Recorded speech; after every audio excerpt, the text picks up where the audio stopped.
So ఈరోజు నా centre, నా జోను, నాది, నా స్టూడెంట్స్ ఇదంతా మాయే. నిజంగా చెప్పాలంటే ఏది శాశ్వతం కాదు.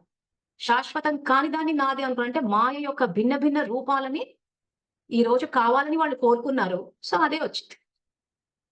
అది ఎక్కడ పోతదో, ఏమైపోతదో అని చెప్పి ఒకటే అలజడి.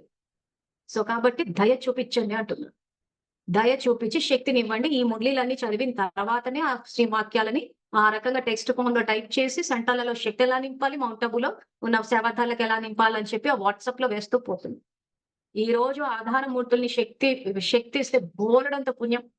వాళ్ళకివ్వకుండా మేము ఆకుకు వేసుకుంటూ వెళ్తాము అనంటే చాలా శ్రమతో కూడుకున్న పని. ఈరోజు సెంటర్‌లకి శక్తి నింపి సెంట్రకేలకిచ్చి ఆధారమూర్తుల్ని శక్తిశాలిగా చేసేస్తే ఆటోమేటిక్‌గా వంశావళి శక్తిశాలిగా అయిపోతది. కానీ వాళ్ళ సంగతి బాబా చూసుకుంటాడులే అని చెప్పేసి ఎక్కడ యుద్ధం జరిగినా అక్కడ వాళ్ళకిచ్చేయడం ఇవ్వాలి, ఇవ్వొద్దని నేను అనట్లేదు. ప్రకృతి వైపరీత్యం